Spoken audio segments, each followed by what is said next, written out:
Wow! అందరికీ శుభోదయం చెప్తుందండి.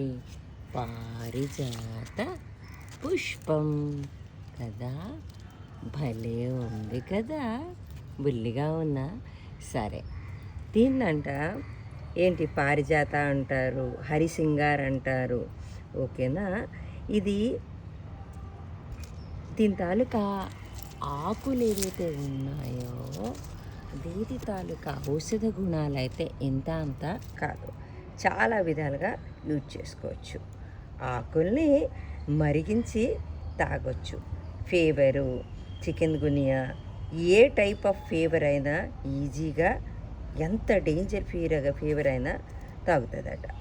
మళ్ళీ దీని ఆకుల్ని మెత్తగా నూరి కాస్తంత వేడి పెట్టి ఫంగల్ ఇన్ఫెక్షన్ దగ్గర కానీ ఓకేనా నీళ్ళుగా తాగొచ్చు. లేకపోతే ఫంగల్ ఇన్ఫెక్షన్ ఉన్న దగ్గర స్కిన్ ఓవర్ గ్రోత్ అయిపోతే డైజెస్టిక్ ప్రాబ్లం అయితే తాగొచ్చు. కాన్స్టిపేషన్ నుంచి బయటికి పడవచ్చు.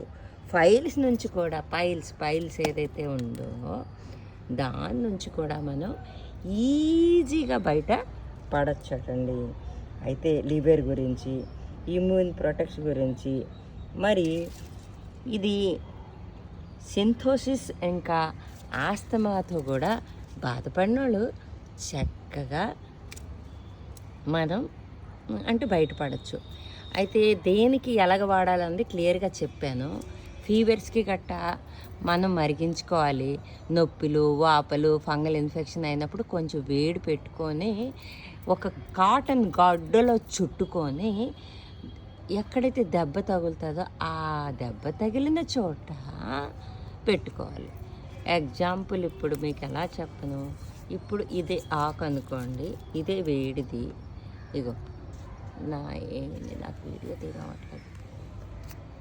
ఇప్పుడు ఓసిపోయింది.